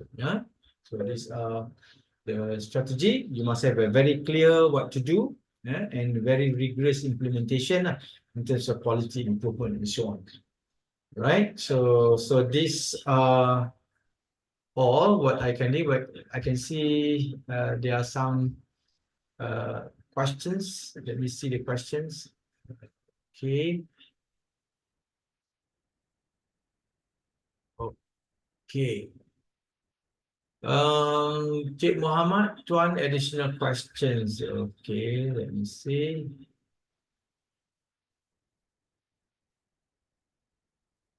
Okay. What is the difference between Islamic REITs and the conventional REITs? Okay. Okay, the difference between Islamic and conventional REITs is about three aspects. Number one, is Islamic REITs, meaning all the tenants must be Sharia based activities. So if the tenants comes into your building, right, and if they are doing the non-Sharia activities, so they must not be allowed to rent any units of or the space in your building. Yeah, they must carry out a fully Sharia activities. Except for those REITs who have purchased together with purchase the building together with the tenant, right? So the threshold is 20%. The 20% of the total space, right? The maximum, the non-Sharia threshold is only up to 20%. But slowly they have got to, after the expiry of the contract, find the the Sharia-based tenant. Number one. Number two, in terms of the instrument, so they must use all the Islamic instruments, banking facilities instrument, tenancy agreement or lease agreement must be in instrument that they are Sharia based, right? They will have to ensure that any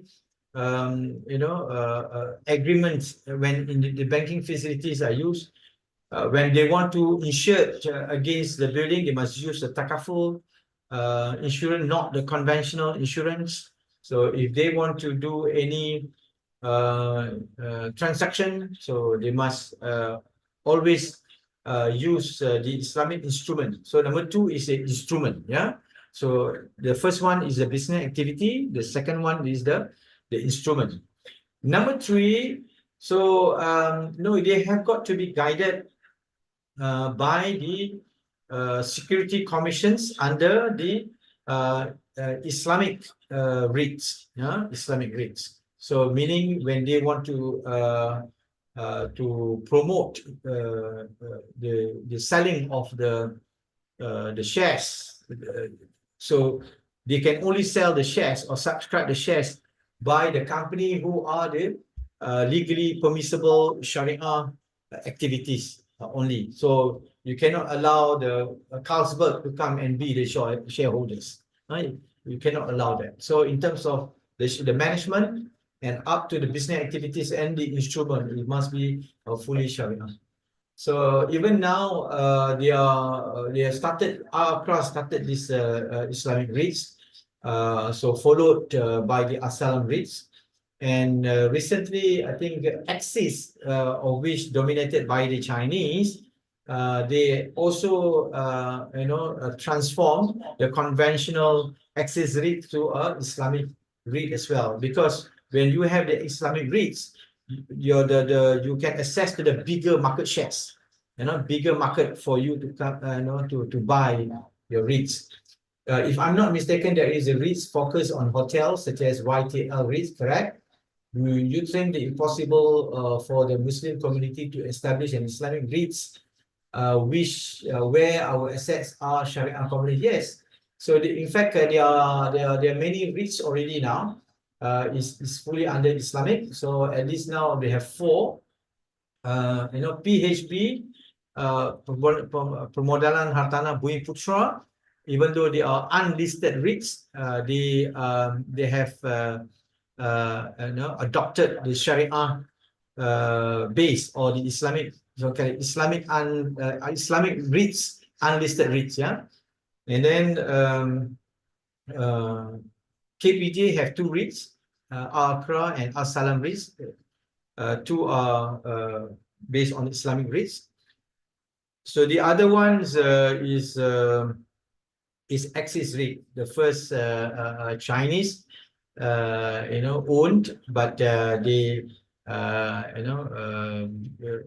injected everything into the Islamic REITs. So at least now there are four. So Amanah Raya slowly divert into the portfolio into the Islamic REITs also. So hopefully we can see more and more REITs it will be formed, yeah, from now on. So now currently we have about 19 REITs in this country. Okay, thank you, Cik Muhammad. Nur Shuhada, Assalamualaikum warahmatullahi. How does the criteria for Sharia compliance hotel assets differs from the normal hotel asset practically? Really appreciate if you can explain further. Okay. At one time, I was appointed to manage hotel under the Akra REITs. At the time, they own Selesa Hotel in Johor Bahru. Yeah. So this Selesa Hotel is about 40-story hotel, right? When we go in at the time, so there are two floors that have been used for the non-permissible activities. Yeah, the massage, and the other one is the F&B restaurants, which is non-Sharia. Yeah, so we were instructed by the Security Commission, right, to basically change to the permissible activities.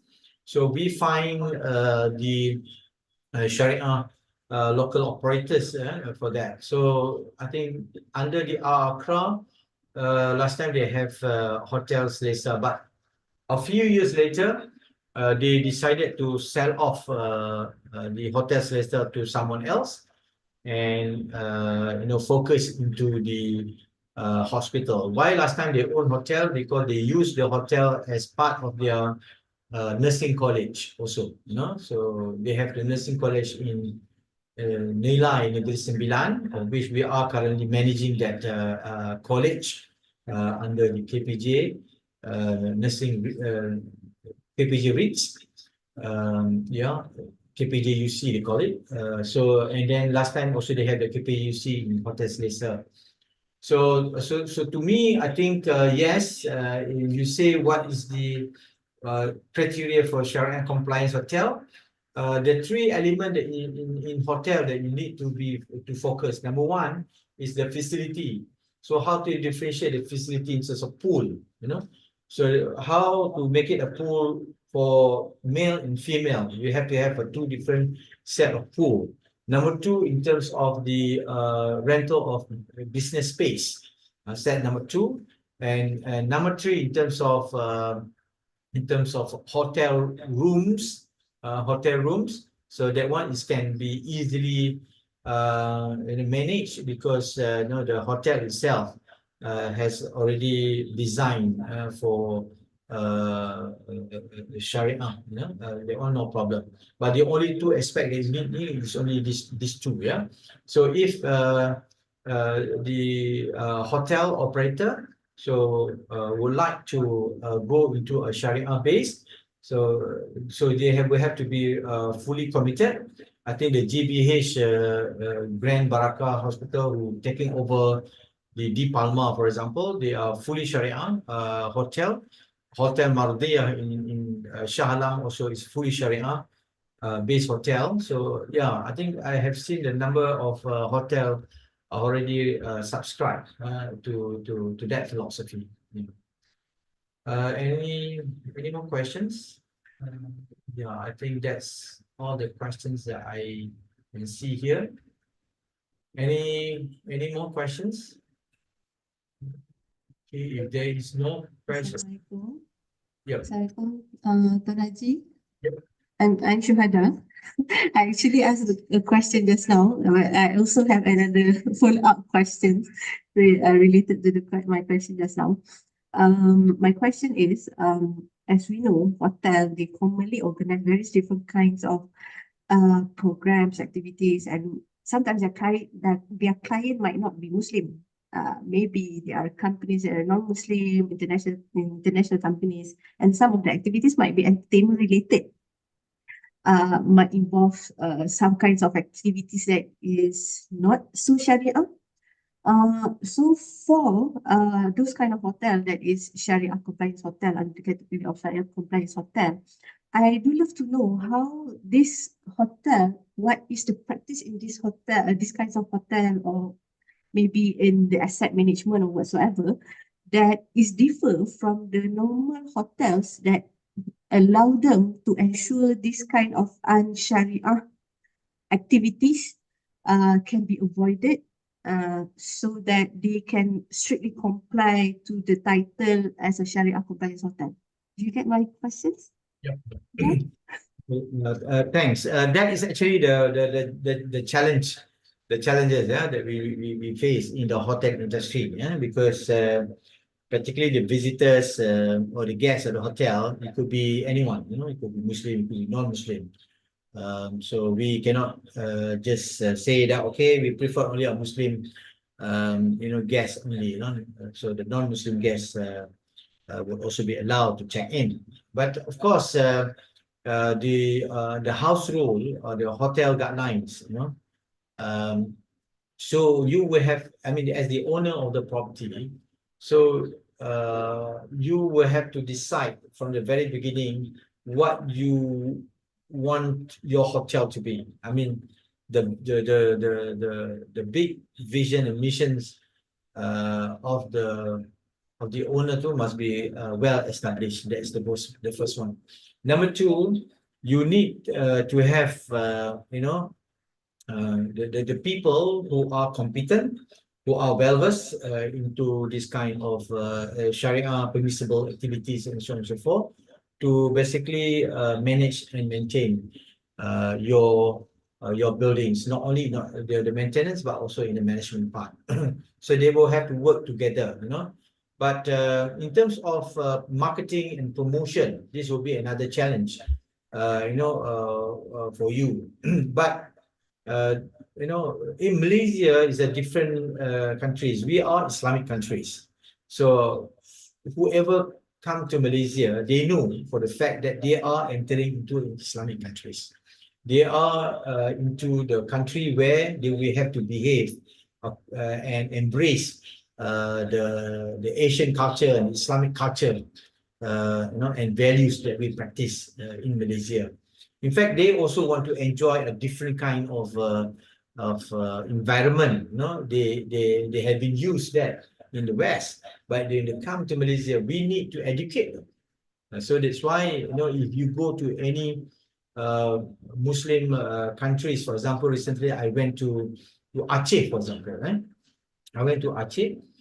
So Aceh practice very, not say strict, but very good and clear guideline when it comes to hotels. Yeah, so they will not allow the non permissible activities, gambling or drinking or what sort, you know, of that nature. In fact, the way how they dress is also well, you know, guided in front in the lobby hotel. So I think if we can you know, educate and cultivate this, you know, slowly it will be a norm. So now maybe it's not really a norm because you know, people see that if they want to you know, it's macam you come into my privacy, you know, so you cannot tell me what I cannot do. But of course, going to the hotel industry that is Sharia based, so you know we'll come into this Islamic tourism center. I mean, under Islamic tourism center, I think we need to promote, you know, the list of the Sharia based hotels category, you know. So this is something that everyone will have to play their part, you know. So I will have to play my part as a practitioner. The hotel operator must play their part, especially the government agency who owns hotel. PNB owns a lot of hotel, you know, and other states economic development corporation also own a lot of hotel, but also the academicians, you know, who need to educate. So this all requires dedications, commitment, and strong, you know, belief and commitment. Yeah. But thanks for your questions. I know I not answer 100%, but that is what actually the wish, the spirit that we. Thank you. Thank you so much, Tuan, for answering my questions. If I may ask another question, related to what you have answered just now, the component of the Sharia hotel, right?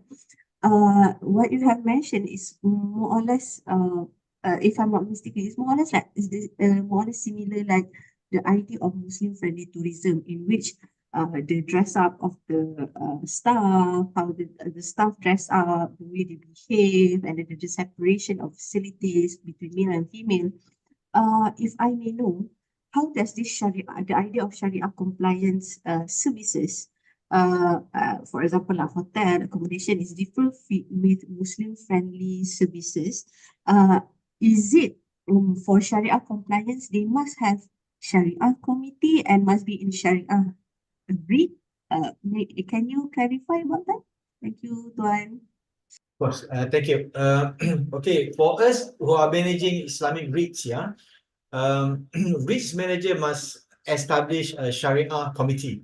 So there must be a Sharia committee to basically oversee and supervise and also approve any you know, documents or instruments or contracts or whatever. So they have above the REITs manager. So anything that we want to enter into contracts or any guidelines and house rule must all go through this committee, you know, for the Islamic REITs. So because the REITs, but for the SMEs and other companies, it's entirely up to the companies to basically you know, hire a special department to oversee this. But through committee to my committee as an institute, so we have furnished guidelines for those who wanted to basically adhere to the you know, the Islamic or the Sharia compliance you know, activities. So this would be the guidelines, clear guidelines. So what they need to do is only to adopt this guideline and practice that. But of course, the Sharia committee is very important. The Islamic scholars must come in because you know, from time to time there are a lot of you know, technologies, you know, that especially will be a big challenge, you know, especially so when we use this kind of these technologies, yeah, in the future. For example, facial, you know, facial expression or facial determination. In our context, we use the facial detection to record the identity of the people, you know, when they want to come into the hotel, out from the hotel. So that sometimes, you know, this so-called technology may sometimes come into a sensitive and privacy element. So these are the areas that I think the Islamic scholars must help, you know. So I agree with you. Okay, in this environment, I think maybe the Islamic Tourism Center, definitely they have that committee that we can always go and have the consultancy and advice from them, right? So we also in fact highlighted this to Jakim also, you know, last time, you know, for them to also help this hotel industry, especially when come into the Islamic guidelines, activities, you know. So yeah, so I agree. In the future, maybe when we have the halal committee, so we have Jakim under halal, but halal they now focus only on food, yeah. But later in the future, they have in their programs to also extend halal is not only on food, but also halal in other documentary, audit, kesopanan, and the rest. So I think slowly, I think we were moving towards that. So let that we work together lah, towards this inshallah initiative. Thank you. I have one more question here. I realize Cik Muhammad asked, Tuan in Malaysia, from a legal perspective, are we permitted to operate Airbnb? Yeah. So Airbnb, it depends on state, because land is a state matter. Penang, basically they are totally banned Airbnb operation the states, whether or not approved by the JMBs or MCs. Yeah.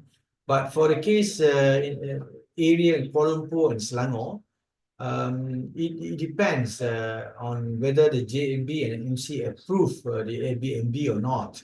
If they approve the Airbnb during the annual general meetings and subject to the approval by the Commissioner of Buildings, then they can operate the Airbnb. It depends on states. If not, is the government in the process of establishing a regulation for it? It's already have the regulations. Yeah, so you will have to refer to the states. There is already a regulation. Additionally, from your experience as property manager, considering the Islamic principle of doing good to our neighbors and the potential impact of some Airbnb on them, what is your opinion on this matter? Okay, we have got to be fair when we give, address our opinion. Yeah? Okay, some of the people, they buy for own use, but some of the people buy for investment use, right? Because you already own a house and you have money and you see property is a good investment. So you buy for investment. Why you buy for investment? Because you want the cash flow and the positive cash flow. So you can rent for a specific term, and then you arrive a rental as a return. But the others you can also maybe rent to the Airbnb as a short-term stay. Okay, it's a short-term stay. Yeah, so that's why there is individual choice. So you cannot decide on behalf of them. They live in the country and they are basically enjoy the exclusive rights to own and decide how to operate their property, whether they want to use that for the homestay. Airbnb basically like homestay, yeah, but handled and run by the company. So in strata development, there is the regulation, right? But to me, so I think the reason why some of the JMB prohibited or disagree with the operation of BNB because of the guests. Sometimes when they rent one unit, they bring 10 people, and 10 people use the facility, the swimming pool. You imagine if there are 100 units operate as Airbnb, there will be 1,000 people who use the facility and they pay the same amount of maintenance charges. And it end up the JMB, the MC will have to fork out the extra money, extra cost to clean the pool. So end up the JMB and MC have a lot of trouble to basically repair the pools and other facilities. Imagine the gyms, is used by 1,000 people at one time or 100 people at one time. So that is the reason why some of the JMB and MC disagree and disallow this Airbnb activities, so that is the reason. So if to be fair, it depends on areas, if the area that the government allows, I mean the municipal authority or state authority allows Airbnb subject to subject to the agreement, because some of the units perhaps the category of the building is service apartment. So it means for a commercial activities. Service apartment, the title sits under commercial. So it means for our commercial activities. So they purchase that for commercial activities. One of them is Airbnb perhaps. So maybe for this service apartment, it should be allowed. But for the condominiums and normal apartment, then it shouldn't be allowed, because the amount of maintenance charges, the rate is much more lower, and then it's meant for owner occupied, and family use. So maybe it will not be a proper for the Airbnb to be allowed. So it depends on the category of the property to be fair, in replying question from Simon. So thank you. So I think that's about the question. Oh, there's two more, yeah, two more messages. Let me see. Pitch all again, Airbnb, and thank you for the answer. Okay, I think that's all. So I pass back to moderator. Thank you so much for inviting me. Hope to see you all again. Thank you. Bye-bye. All right. Thank you for your sharing and all your thoughts on the questions. Ladies and gentlemen, as we come to the end of today's lecture, I want to extend a heartfelt thank you to our distinguished speaker for his insightful and engaging presentation on Sharia compliance asset management. How does it shape the practice of Sharia compliance hotel and Muslim-friendly tourism development? We hope you found today's talk informative and beneficial for your future. From the lecture, we can see that Sharia compliant asset management play a crucial role in shaping the practices of Sharia compliant hotel and Muslim-friendly tourism development. By adhering to Islamic principles in financial and operational management, these establishments ensure that their services and investment align with ethical and religious value of Muslim travelers. I also want to express our gratitude to all of you, our attendees, for your participation and thoughtful questions. Your engagement is what makes this event really special and impactful. Before we conclude, I'd like to remind you to fill out the evaluation form available in the chat box for the issuance of certificate of participation in this lecture series. Your feedback is invaluable in helping us improve the future events. We also invite you to stay connected and join us for upcoming lecture series, which promise to be equally enriching. Let us close our session with Tasbih Kafarah and Surah Al-Nas.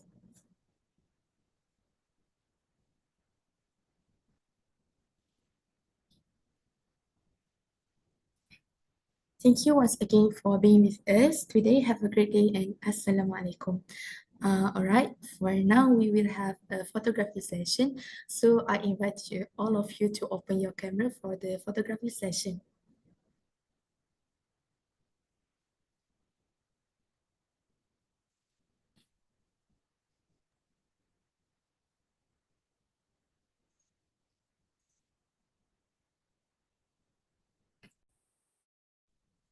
All right, everyone can open your camera.